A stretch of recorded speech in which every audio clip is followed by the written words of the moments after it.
From the worldwide headquarters of More Sports and Less Levine on a Wednesday night, a special Wednesday night. Of course, it is Christmas Eve. We're here to talk whatever's going on in sports and a lot of things happening. And we brought in someone. I don't know where he's been hiding here, witness protection or something. But Doug Lesmerises is here from cleveland.com and the Plain Dealer. So where have you been hiding? I've been hiding in the Browns' victory cave, just trying to lie low until they actually make the playoff. Yeah.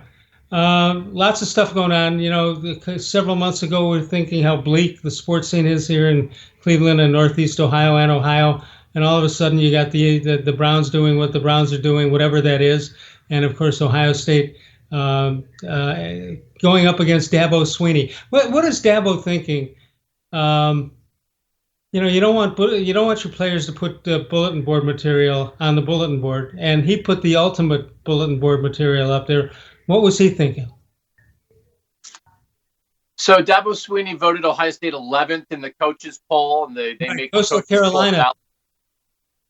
Yeah, Yeah, behind Coastal Carolina. Dabo Sweeney thinks right, Coastal Carolina, I guess, is a tougher game than Ohio State.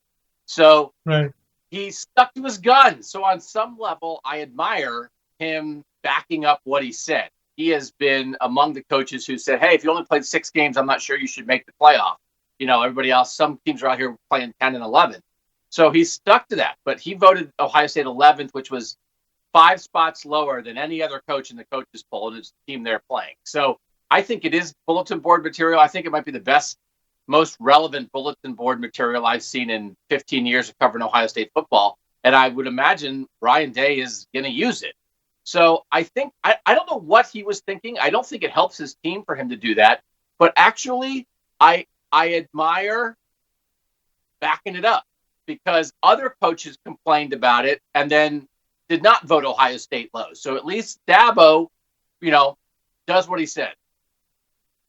well, tell me what the coaches poll means, other than just a guideline as to where teams stand going as the season progresses. There's no money, there's no extra money involved unless maybe a coach has a deal with the athletic director that for some reason the coaches poll counts along the line. Other than that, I can't see any reason for having it.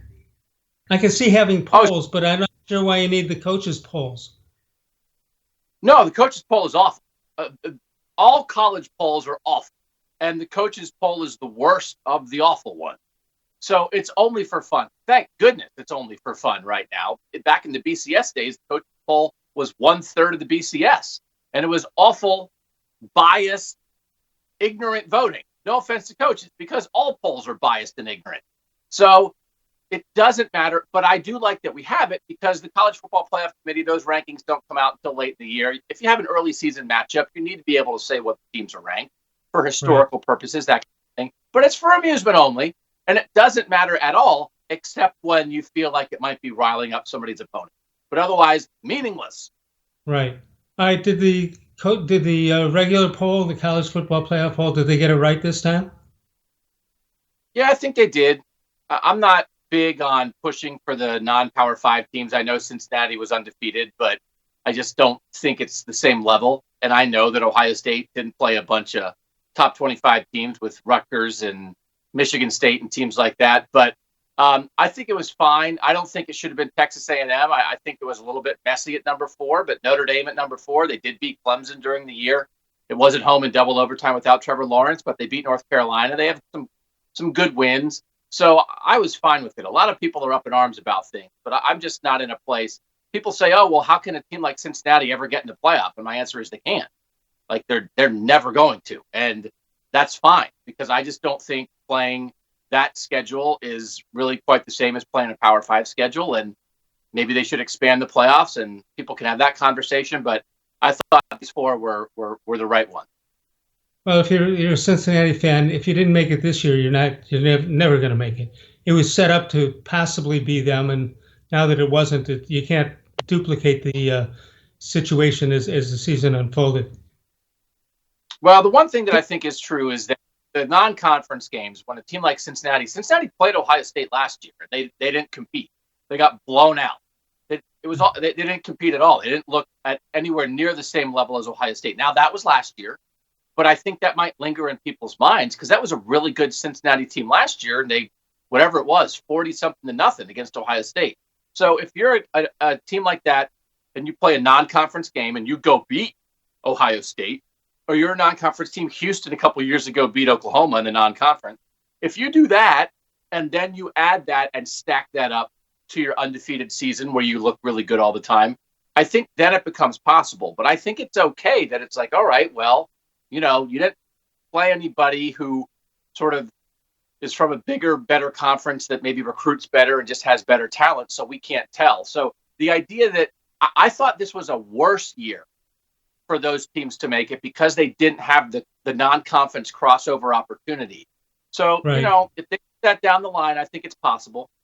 I think usually the fifth, sixth, seventh team usually has a good argument if they don't make it. There's not much of an argument that can be made to do anything different than what they did do. I mean, Texas people in the SEC will argue that the whole playoff should be SEC teams. So Texas A&M people want to say, "Oh, we only lost by 28 to Alabama, and we won them all the rest of our games." The rest of their games were against Vanderbilt, Mississippi State. So no, any rational human, no, there's not an argument for Texas A&M. If you have SEC painted on your forehead, you think Florida and Texas A&M should both be in with Bama. So sometimes the SEC is nuts. They're very good. They're the best conference. They shouldn't have an extra team in the playoff this year. Hey, let's turn our attention to Ohio State. They'll take on Clemson and then hopefully Alabama or Notre Dame after that. But Justin Fields, here's a guy that looked like he'd be in the top couple from the Heisman voting, and I don't think anybody can really argue that he should be there now. But is he okay? I know the thumb got hurt at near the end of the game.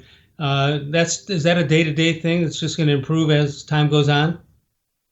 Yeah, it was kind of a weird play where he got hurt. Ryan Day has said he's fine. That's, I think, a direct quote from Ryan Day. So he didn't get hit by a player that caused it, as he got hit on the sideline, and then somebody from the chain gang was holding up the first down marker and dropped it at his feet trying to get out of the way, and Justin tripped over that. When he went to brace himself as he landed, he jammed his thumb on the ground. So that's the injury. He had said it might be sprained. I believe Ryan Day when he says he'll be fine. I don't think it'll be a huge issue. Oh, don't tell me they'll have to go to a Sermon to run. How could they ever survive if he runs? Yeah, you might have to ask him to run for 400 yards this time instead of 331. Right. All right, let's go back to Fields' stats from the other day against Northwestern. And by the way, Northwestern played about as good a game as they could possibly play against Ohio State. So let's look at Fields here. 12 completions in 27 attempts, 114 yards, no touchdown, couple of interceptions, and that's how that went. But well, how do you characterize? I mean, is it just too hard because of what happened with the COVID and all that? Is it just too hard to analyze what happened this season and just hope for the best when they play? It is hard. I think, Trevor Lawrence from Clemson missed 2 games because of COVID. He missed the game that Clemson lost during the regular season, and he came back, and he didn't seem to miss a beat. Justin has not been a person who personally has tested positive, that he has missed any games personally. But the first 3 games of the season, he had 11 touchdown passes, no interception, but was completing like 87 or 88% of his passes. Then Ohio State got into a situation where they missed a game for COVID, played. Missed a game for COVID, played. Missed a game for COVID, played. That was their last half of the season. So his first 3 games, he was almost perfect. His last 3 games, 4 touchdown passes, 5 interceptions. His completion percentage goes from like 88% to about 59%. So the last 3 games, he's not played that well, particularly against Indiana and Northwestern. Now, the Northwestern game, he didn't have Chris Olave. That's a huge thing to miss from your passing game, one of your 2-star receivers. But he's just been off a little bit. And mostly it's holding the ball. Mostly it's maybe getting tripped up by some blitzes from the opposing defense. But he hasn't been as good. That's why he's not in the Heisman conversation anymore. He clearly hasn't been as good. It doesn't mean he can't be great against Clemson. He might be great against Clemson.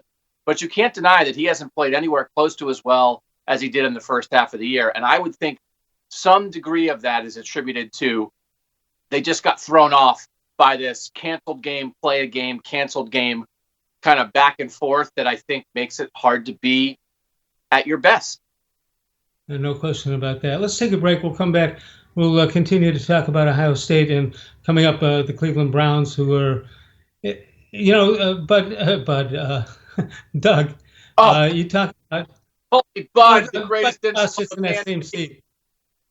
Sorry about that. It's been so long since I saw you. I forgot who you were. So does my forehead look like Bud Shaw's forehead at this point? Oh, you have a forehead. You have a forehead. You look at what Ohio State has done.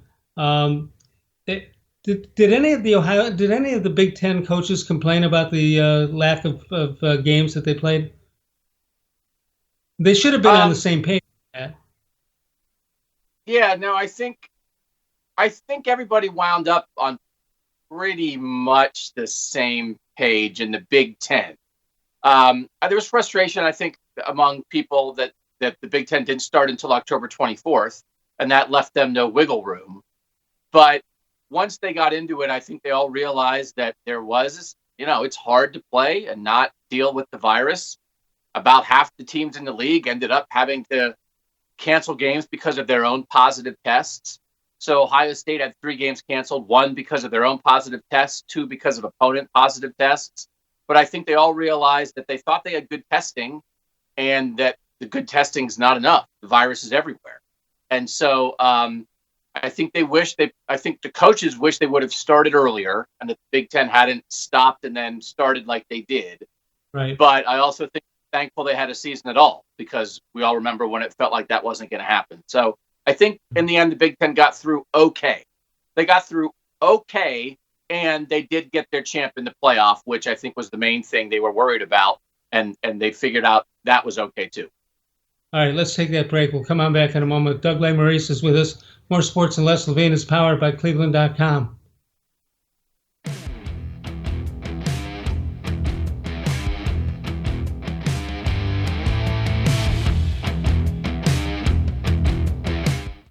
Presque Isle Downs and Casino has sports betting.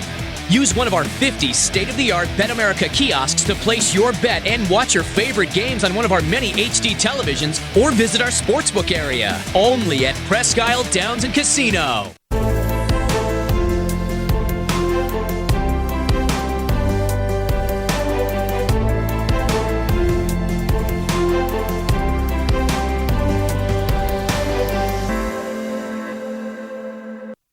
Do you like Ohio State football? Would you like to get information from me, Doug Lesmerises, about Ohio State football without having to look at my face? We have got the plan for you. Become an Ohio State text subscriber through cleveland.com. You send a text, 614-350-3315. What do you get?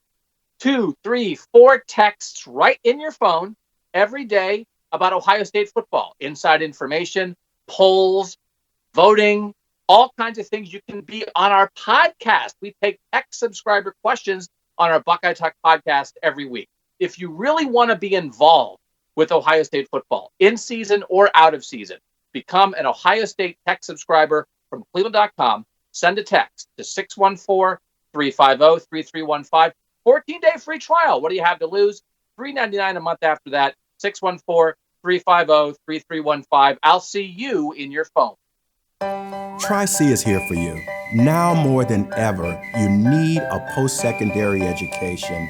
So I encourage you to start your journey here at Tri-C. The majority of fall classes will take place online, but we've added a variety of formats to meet your learning needs, and we've taken many steps to keep you safe on campus. Whether you're ready to get started or your four-year plans have changed, Tri-C is where futures begin. The Ohio Lottery Partners in Education program recognizes role model students and teachers from across Ohio. Nominations can now be done completely online. To nominate a deserving teacher or student, go to ohiolottery.com. In the About section, find Partners in Education. There you will find links to the nomination forms. Students kindergarten through 12th grade can be academic all-stars. Teachers can be honored as a Teacher of the Month. The Ohio Lottery Partners in Education, where stars shine.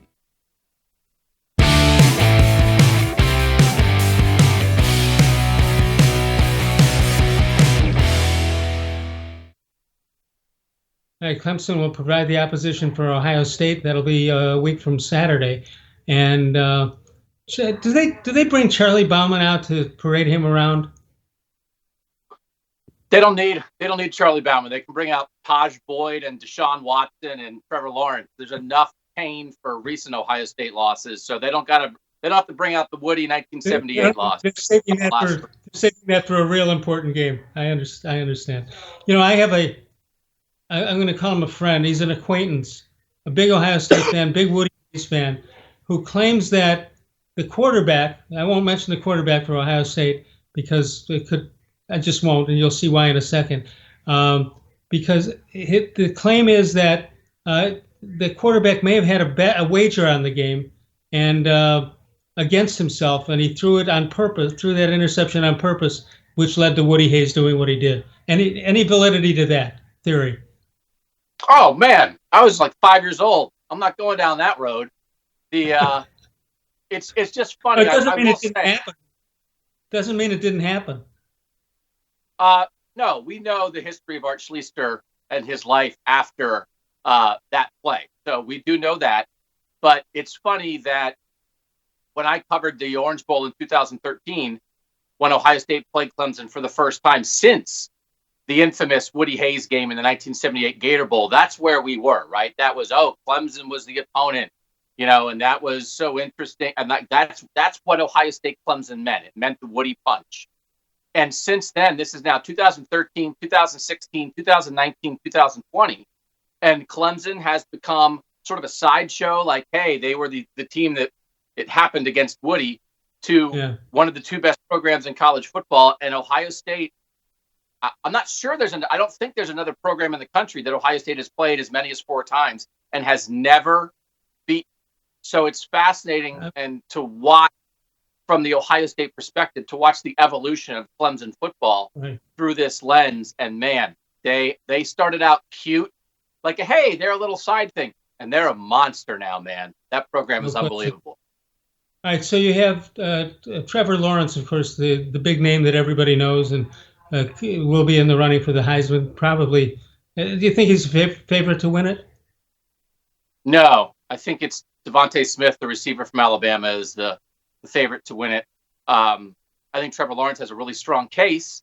I think Trevor Lawrence has the strongest case among the quarterbacks because Mac Jones at Alabama and Kyle Trask at Florida are kind of bigger stats guys, but Trevor Lawrence has been the defining player in college football the last 3 years, wins the national title as a true freshman, leads them back to the national title game last year, and I think this year has been more accurate, probably of just a better overall player. He's been as good as advertised. He's going to be the number 1 pick in the NFL draft.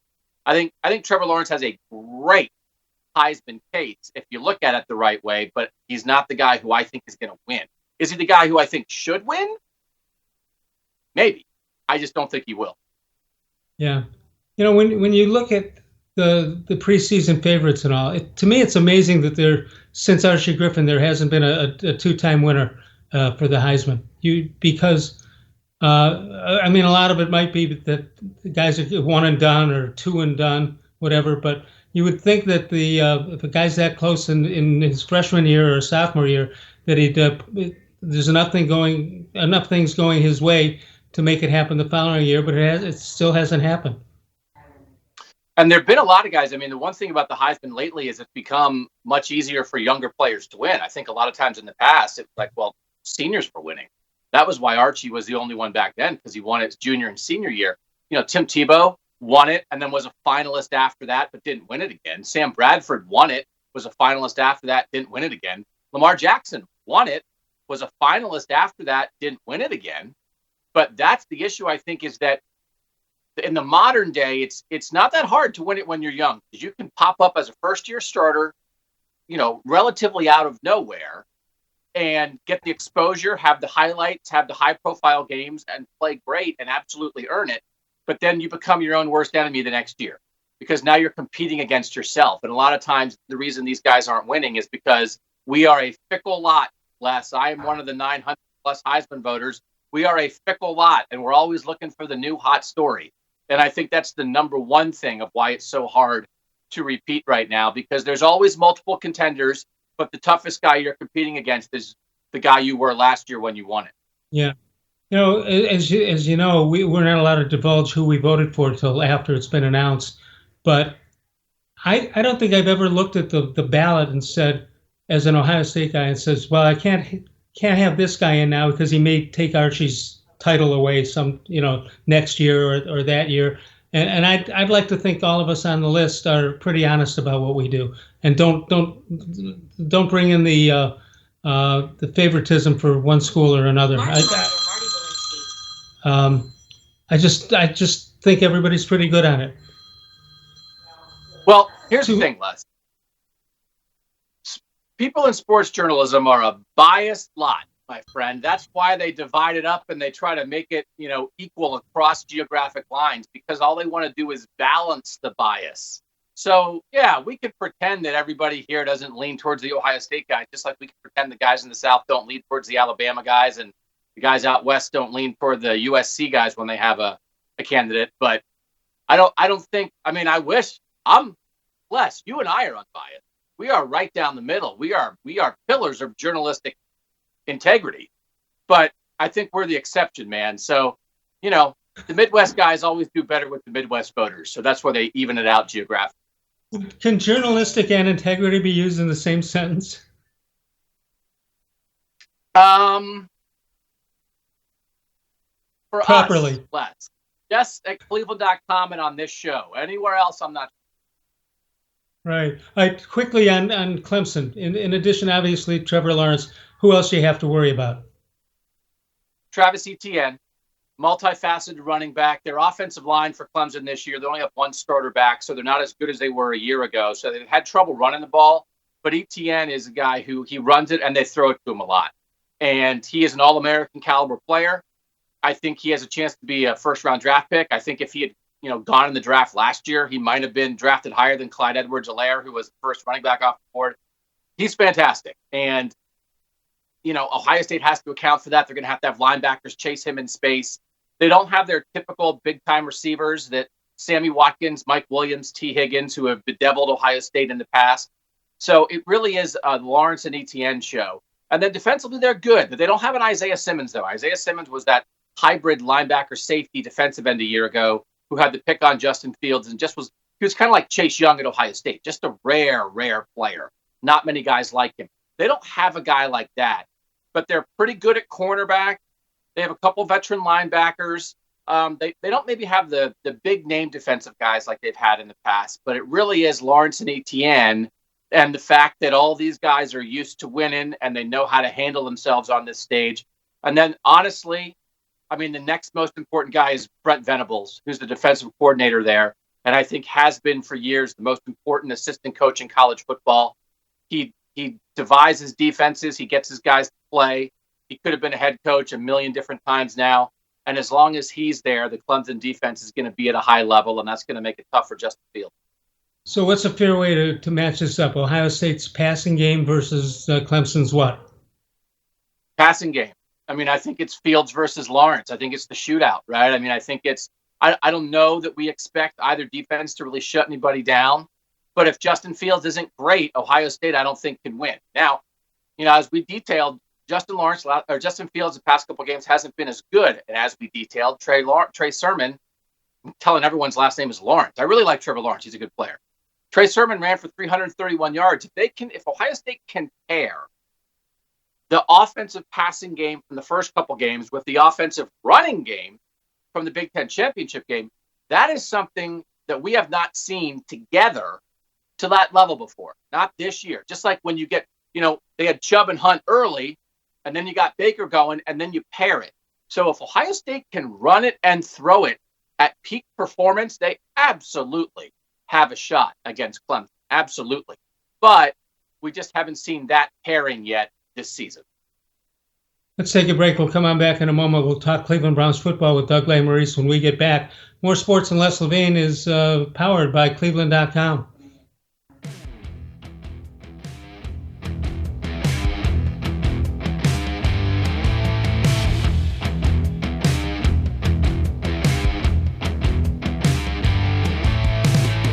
Transform your home for the holidays with an authentic Nature Stone garage floor. No more tripping on cracked, uneven concrete. Stop slipping on puddles and standing water. It's the safer, more beautiful garage floor that's easy to clean and never needs replaced. That's why it's backed by Russell's Promise. For a limited time, get more Nature Stone than ever before with up to half your garage floor free. Schedule your free cost estimate easily online today at naturestone.com to qualify for your free flooring. It's not just a floor. Wow, it's Nature Stone!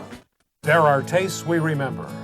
Every smell brings the happiness of times gone by. Experience this every time you walk into Gallucci's Italian Foods. Whether you need lunch on the go, a catered party, or that perfect blend of wine, meats, and cheeses, Gallucci's has exactly what you're looking for. Straight from Mama's kitchen for old world traditions or original experiences. From the tastes you remember to new flavors you'll never forget. Gallucci's is a tasty branch of your family tree. When it comes to selling you a mattress, most retailers are handing you a long line of extra steps that drive up costs and create confusion. At the Original Mattress Factory, we simplify the mattress shopping experience by building mattresses and box springs in our own local factories and selling them direct to you.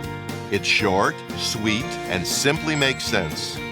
So experience more than just the mattress store. Experience an original, the Original Mattress Factory.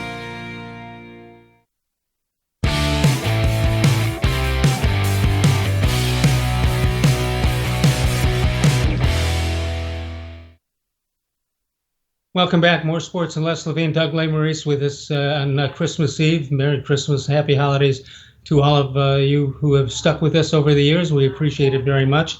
And Doug getting ready to, well, he's going to be a busy guy in the next couple of weeks between the Browns and the Ohio State Buckeyes. Doug, there's a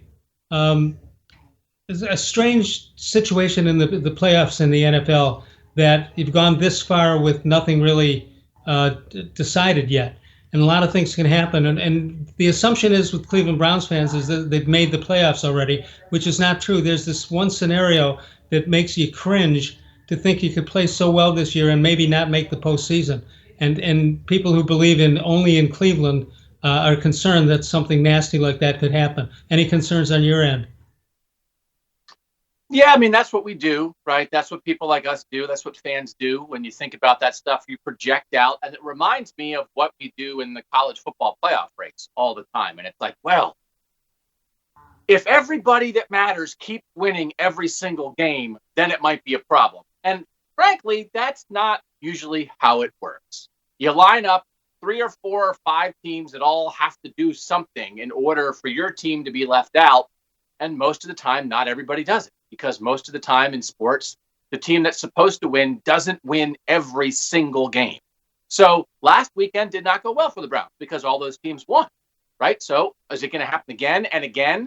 I mean, it could, but I wouldn't get overly concerned about it because as soon as the Dolphins lose a game, the Browns are okay. As soon as the Colts or somebody, you get one little upset somewhere in there. And I know it's out there, right? But also, the Steelers look like they stink now. And so if it comes down to the Browns have to beat the Steelers in week 17 to get in, I like the Browns' chances there too.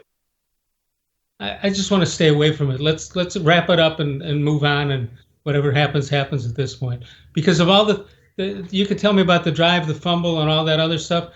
If they don't make the playoffs this year, that ranks right with them. So we're gonna push that aside, and we'll do happy talk here. When you think about it.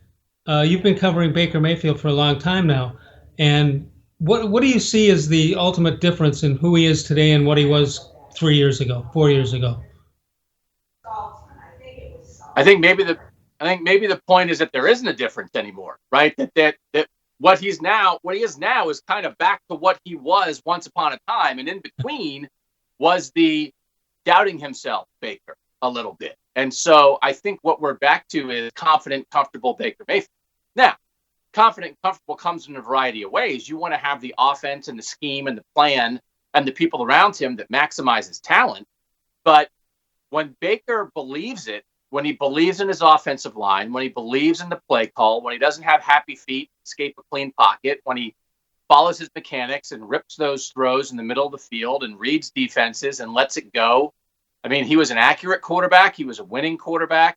He was a dynamic quarterback. And like, that's what we're back to. So that's the great part, is you're back to Baker Mayfield able to be Baker Mayfield, because Kevin Stefanski, I think, has settled him down. I think has given him something to believe in with play action, the bootlegs, the kind of plays they run. And now you see Baker. And then you have Jarvis Landry and Rashard Higgins, a couple receivers he really believes in. And you have 2 tackles. You change the tackles, and I think it changed his life. You know, that interior of the offensive line was pretty good, but the way Jedrick Wills and Jack Conklin have played this year, and the way Chris Hubbard's played when he was in there, backing him up, I mean, I just think you're allowing Baker to be at his best self because you got everything settled around him here in year 3. And something settled by itself. And, you know, you'd think if your best offensive weapon or scariest one gets injured, you say, well, how can you be better without him? But that certainly seems the case with Odell Beckham Jr. So this is it's not a theory. I think it's my explanation on this is when you have a dynamic receiver who you feel like you want to get the ball to, and you don't feel confident in yourself, then I do believe that type of player can be a burden, in that you're like, listen, I'm not playing well. I'm not seeing it, but I got to get him the ball. And now it's a weight on you. So I do think that was the case with Baker at times last year and this year. But now I think it's coincidental. I think it's progress that Baker is playing better without Odell. I think it's on the Stefanski path. I think Baker was going to get to this point just with time in this system anyway. But now, if you added Odell back into this, he is calm, confident, comfortable Baker Mayfield. So now he would not view Odell Beckham as, oh man, I got to get him the ball.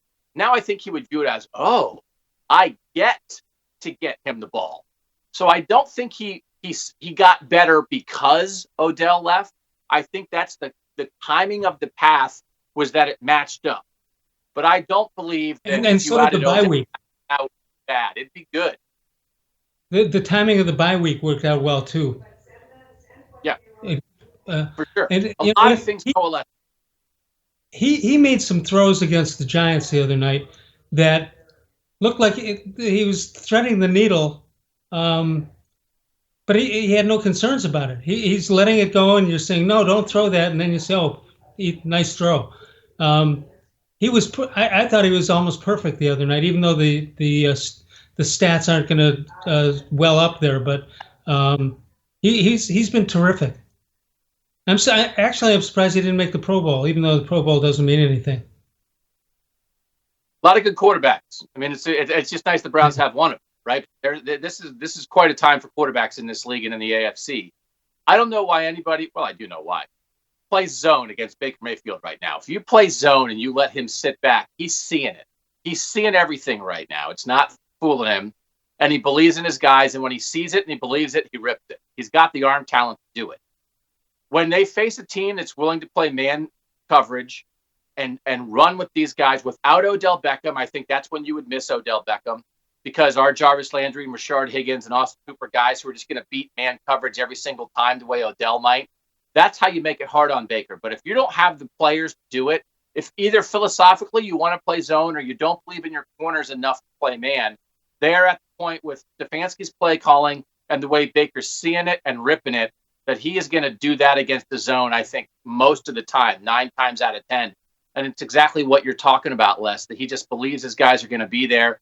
And when he believes it, he rips it, and it looks incredibly efficient, and like a defense isn't going to stop. Yeah, and you're talking about the passing game, and then you say, well, they also probably have the best running game in the NFL also. And which brings me to a defensive coordinator thinking about preparing for the Cleveland Browns. I don't know if you had to stop them. You had 3 ways to stop them. Which one how do you rank them as most important to stop the Cleveland Browns? Because we spent a couple of minutes here just talking about Baker Mayfield, and we forgot. Oh yeah, there's Nick Chubb and this other guy. So they're just tough to prepare for. No, and that's the balance. They're explosive in the run game. They're not super explosive in the pass game, but they're efficient in both. They do lead the league in runs of 10 yards or more. So that is an explosive run game. We've seen it. They wear them down, pop it. That's how this run game works. I would stop the run. blitz, play man coverage, force Baker to beat you. Force Rashard Higgins and Jarvis Landry and Kadarius Hodge and Donovan Peoples-Jones to get open, beat one-on-one coverage. And if they do it, so be it. But, again, that's the thing. That's the great thing, that early in the year, they were running it, but Baker was struggling. Then Chubb got hurt, and Baker started to find it a little bit. But if you had some faith, you could see this coming. That's the thing. I hope this isn't a surprise. It was a matter of having time in the system and everybody getting healthy, and now you see what it can be. And I think we've seen it now. They're playing really well, but you always knew sort of the peak of this offense was out there, and they're just hitting this peak now, this late in the year. Yeah. Well, watching Kareem Hunt and Nick Chubb is, it's sometimes the running game is boring, but you have to have it. These guys aren't boring in any way, shape, or form. We'll come back in a moment. Doug Lesmerises is with us, cleveland.com, and the Plain Dealer. More sports and less Levine continues in a moment.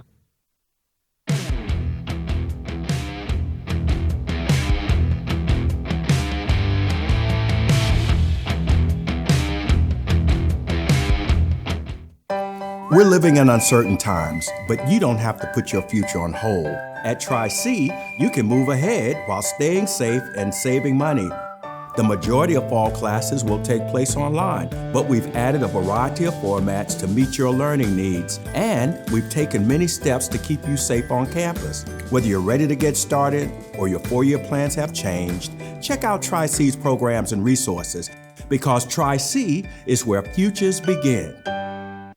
Well, hello, everyone. Let me tell you a little bit about Brown's Football Insider. For only $3.99 a month, you can get text sent right to your phone each day from me, Dan Lobby, Scott Pasco, and Ellis Williams. In addition to that, you'll receive a Football Insider newsletter every day with special things from us, things that you won't see anywhere else on the site.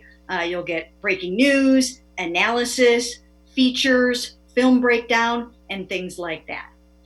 Texting us directly gives you a great chance to cut through the clutter of Facebook, Twitter, other social media, and avoid the trolls. Also, it's the only way to get your questions on the Orange and Brown Talk podcast. So why should you sign up? Try a 14-day free trial. You can cancel at any time. All it takes is one text, but you won't want to cancel. We have hundreds of subscribers join us over the last year. They love it and have stayed with us. We're seeing the Football Insider community grow every week. And it's only $3.99 a month, which is less than 14 cents a day. What I like most about Football Insider is the opportunity to connect with you one-on-one and really communicate with you. So how can you become a Football Insider? You can click on cleveland.com/Browns, the blue banner at the top of the page. Or easier yet, text me at 216-208-3965. Again, that's 216-208-3965. It takes attention to detail. With your local Bryant dealer, you're getting more than just a technician. You're getting someone who pays attention to your needs and the little things that make a big difference. It takes a dealer you can rely on. And to keep your family warm this winter, here, let me show you how this works. It takes Bryant. Bryant. Whatever it takes. And to keep your family comfortable, it takes Smiley One Heating and Cooling. Find them at smiley1.com.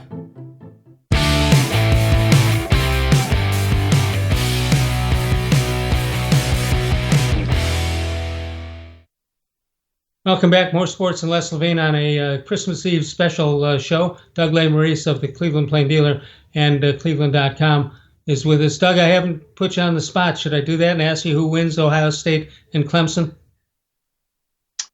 I reserve the right to change my pick because it's still more than a week away. But at the moment, I'm certainly leaning Clemson. I haven't watched enough tape on Clemson. Watch tape.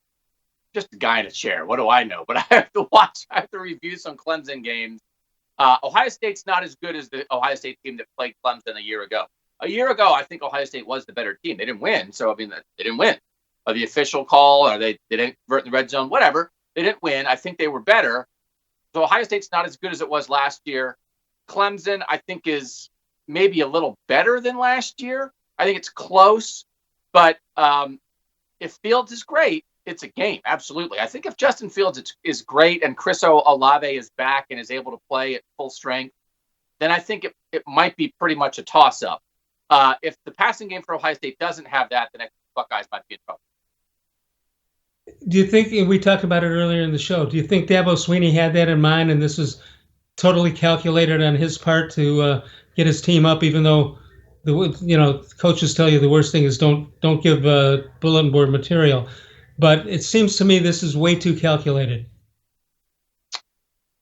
So the thing that's hard is, I think from an Ohio State perspective, again, we all view Clemson through the Ohio State perspective. I think from our perspective, we think Dabo is like out to get Ohio State. I think this is Dabo. I would imagine that South Carolina fans think Dabo is out to get them, and that Notre Dame fans think Dabo is out to get them, and that Alabama fans think Dabo is out to get them. Ohio State certainly views Clemson as a rival right now because they are 0-4 against Clemson and 0-3 against Clemson since 2013. I'm not exactly sure what Clemson views Ohio State as because it's the team they beat. And Clemson's rival is Alabama because Clemson and Alabama play for the national title, it feels like, every year. And sometimes one wins and sometimes the other wins. So I don't know that Dabo feels like they need an edge against Ohio State. They have an edge against Ohio State. They've never lost to them. That's the edge. So I know what you're saying. You don't want to, let that slack off. Maybe you're trying to give a boost. But I just think Dabo Sweeney is Dabo Sweeney every waking hour, regardless of the opponent. And that is a guy who is very confident in himself, perhaps a little smug, and the kind of guy that can make opponents really mad. And again, I appreciate smug. It seems like that Dabo relishes this kind of thing. He doesn't get to play Ohio State, doesn't get to play too many big boys on a regular schedule. So I think this is a big game for him to establish himself as one of the great coaches of all time. And you know what? If this keeps up, you'd have to agree with that. He's on. I mean, he's in the mix already. I mean, absolutely. I don't know. Does he have 2 or 3? I guess maybe 2. But yeah, I mean, this is a dynasty. We have 2 convergent, simultaneous dynasties in college football right now. It's Clemson and Alabama at the same time, and there's room for them to do that. Ohio State's not that. They are in the Big Ten, but they're not that nationally, not right now. So Ohio State hasn't won a playoff game since they won the national title in 2014, so they need to do that again. Clemson does that all the time. That's Clemson's MO. Clemson expects to win the national title, and it's because of Dabo Sweeney. He is on the path, absolutely. He's already there in a mix. He's on the path to be one of the 2 or 3 greatest college football coaches ever. Well, he needs, if he wants to become that, he needs Ohio State. He needs that rivalry that is not right around the corner, or at least geographically. I don't know if Dabo Sweeney's beaten USC or Texas or Oklahoma or LSU or Washington or Michigan State or I don't know. As long as he's beating somebody in the national semifinal and getting a crack at Bama to win it all, I don't know if he needs Ohio State. I just don't know how much Ohio State. I really don't know. I think they think it's fun, but Ohio State's got to win something to earn the right to be viewed as a rival by Clemson. Grossly right now, I think it's 80-20. It's a one-way street. It's Ohio State fans are driven nuts by Dabo and also frustrated by not winning. I think Clemson is just like, they're another speed bump on the path to where we want to go. All right, we're going to take a break. We're going to come back, get Doug's feelings on the NFL playoffs and where the Browns stand in that. When we get back, more sports and Les Levine is brought to you in part by cleveland.com.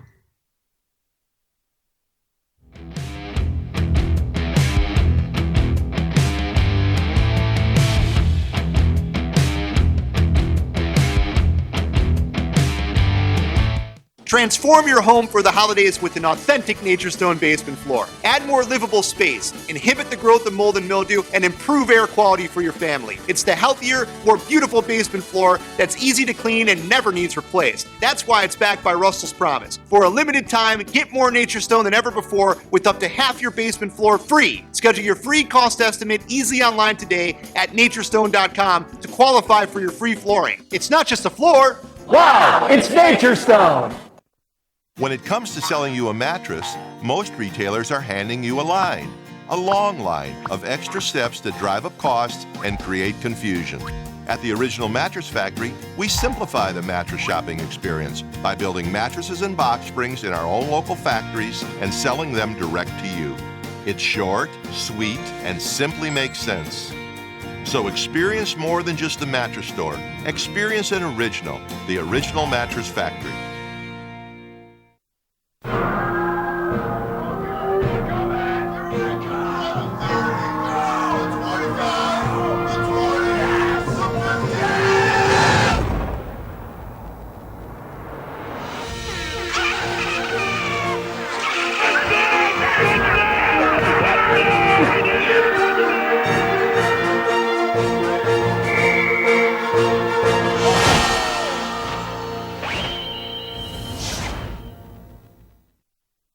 Presque Isle Downs and Casino has sports betting. Use one of our 50 state-of-the-art Bet America kiosks to place your bet and watch your favorite games on one of our many HD televisions or visit our sportsbook area. Only at Presque Isle Downs and Casino.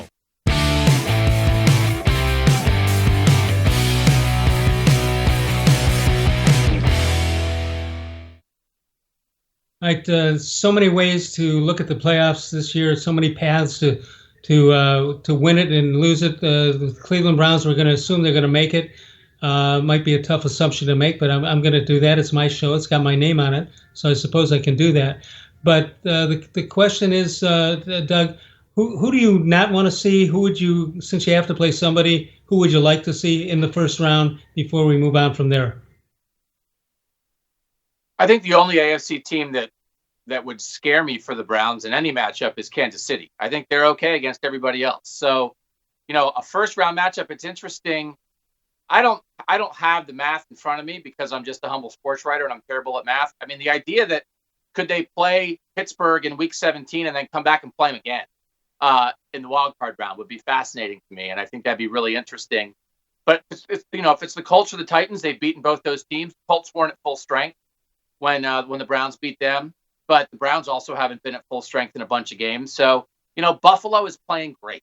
I have not been a Josh Allen believer, and if he winds up in the Hall of Fame, I'll be a guy who thought I didn't want the Browns to draft Josh Allen. They're playing at a really high level, obviously, but I think the Browns can play with them. I would not fear that for the Browns. So I think there's great matchups all over the place. I actually think the Ravens probably are the second toughest matchup for the Browns among all the AFC contenders. I'd say Chiefs 1, Ravens 2. Anybody else, absolutely, the Browns have a great chance. Yeah, bring them on. Well, we'll see. It's going to be interesting.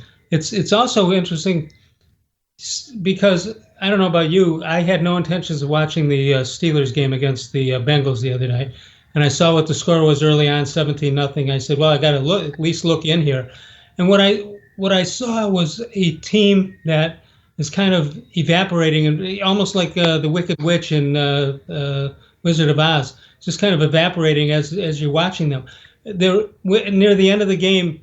They're getting set to have Roethlisberger give him one more shot, and usually he's got that cockiness in him that you say, well, he's going to do it in his own way, and somehow he's going to find a way to win. I looked at his face, I looked at his demeanor, and I didn't see that anymore. So I don't know if that's just the injury that set him back from last year. I don't know if he's done. I don't know if the team is done. I don't know if Tomlin is done. So that you're looking at a team that has owned Cleveland for a lot of years now, and yet it looks like it's just evaporating in front of our eyes.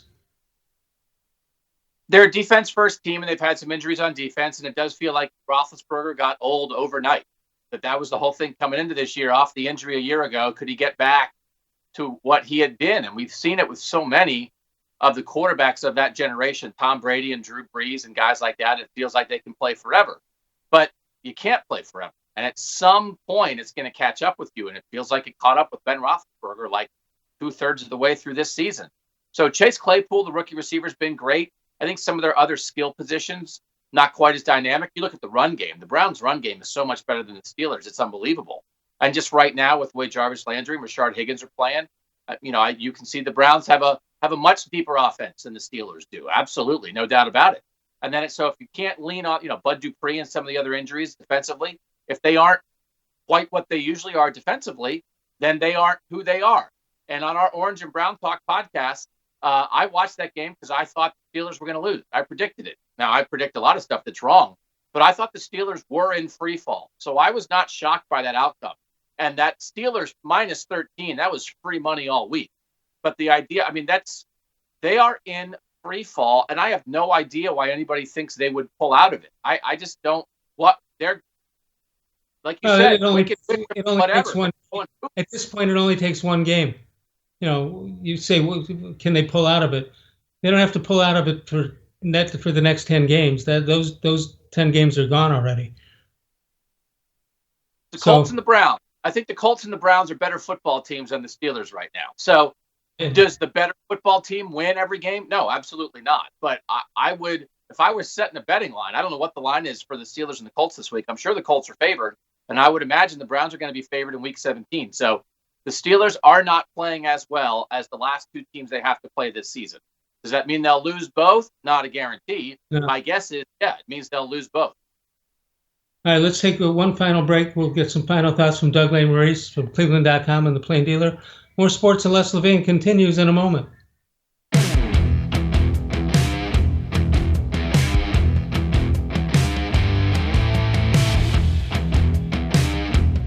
Transform your home for the holidays with an authentic Nature Stone garage floor. No more tripping on cracked, uneven concrete. Stop slipping on puddles and standing water. It's the safer, more beautiful garage floor that's easy to clean and never needs replaced. That's why it's backed by Russell's Promise. For a limited time, get more Nature Stone than ever before with up to half your garage floor free. Schedule your free cost estimate easily online today at naturestone.com to qualify for your free flooring. It's not just a floor. Wow, it's Nature Stone. There are tastes we remember. Every smell brings the happiness of times gone by. Experience this every time you walk into Gallucci's Italian Foods. Whether you need lunch on the go, a catered party, or that perfect blend of wine, meats, and cheeses, Gallucci's has exactly what you're looking for. Straight from Mama's kitchen for old world traditions or original experiences. From the tastes you remember to new flavors you'll never forget, Gallucci's is a tasty branch of your family tree. The Ohio Lottery Partners in Education program recognizes role model students and teachers from across Ohio. Nominations can now be done completely online. To nominate a deserving teacher or student, go to ohiolottery.com. In the About section, find Partners in Education. There you will find links to the nomination forms. Students kindergarten through 12th grade can be academic all-stars. Teachers can be honored as a Teacher of the Month. The Ohio Lottery Partners in Education, where stars shine.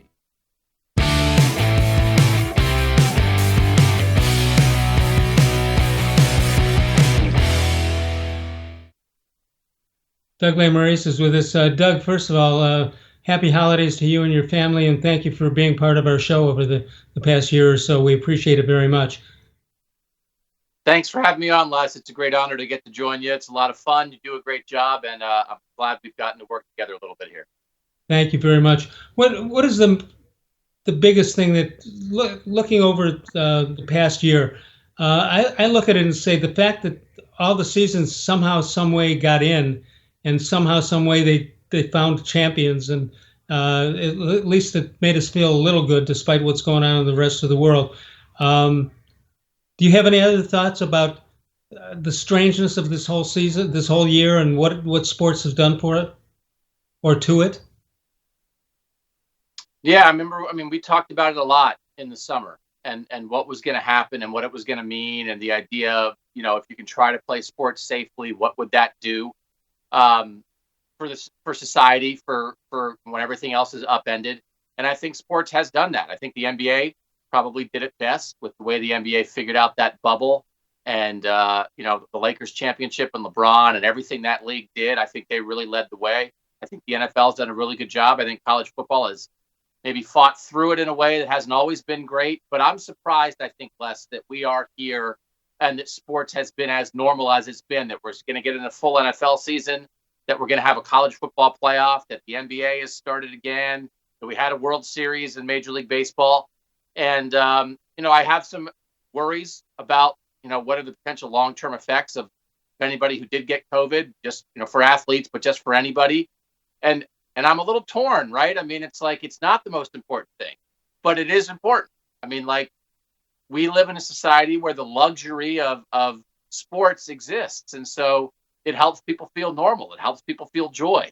So on one hand, I want to congratulate sports for getting through. On the other hand, in a world where the pandemic has ravaged other parts of society and taken so many lives and taken so many jobs, sometimes I wonder, it's like, how could we get sports figured out and we couldn't get so many other parts of this pandemic figured out in a way to keep people safe and keep people employed?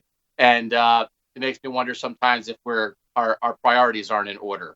But I'm not out. We're sports writers, and I think it's a good thing that we had sports. Absolutely. And it's funny that if you hear a player has come down with it or is ill or whatever, and you want to say, "Come on, you wimp, get out there," because we take such. That's not what I say. No, I know. The fact that Myles Garrett has had severe effects from his COVID case is something that I think about. I really want Myles Garrett and everybody else to be long-term be okay. The fact that a Florida college basketball player had COVID several months ago and then collapsed on the court and has, by all reports, myocarditis, which is heart inflammation, which is often related to coronavirus things like COVID-19, that worries me a lot. That worries me about any other athletes, especially amateur athletes who have wanted to play. A lot of these guys have wanted to play. We have to keep that in mind. But I really keep my fingers crossed on long-term effects of these high-level athletes who have tried to play through it. And I just hope for everybody, athlete and not, I hope they're not dealing with too many long-term effects from this terrible, terrible virus. We all agree with that. Again, thanks so much for joining us. This is Christmas Eve. Do you have any stops you have to make a last-minute purchase, or are you okay? There are gifts under my family's tree. I have no idea how they got there. It's football season. I did not buy them for anybody. So thanks to my wife and thanks to my children, there are gifts there somehow. But I got to tell you, this is what I'm thinking about, Les. This is how we're going to kick off the next year. After this awful year, this is how people who watch this show can kick off 2021. January 1, Clemson versus Ohio State in the college football playoff. Friday, January 1.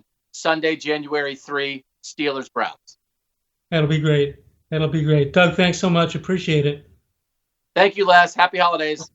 Same to you. Okay, Doug Lesmerises does a great job, cleveland.com and the Plain Dealer. All right, that'll do it for us. We'll have Friday night off, and we'll see you back on Monday with Bud Shaw. Of all the shows I've ever done, this was the most recent.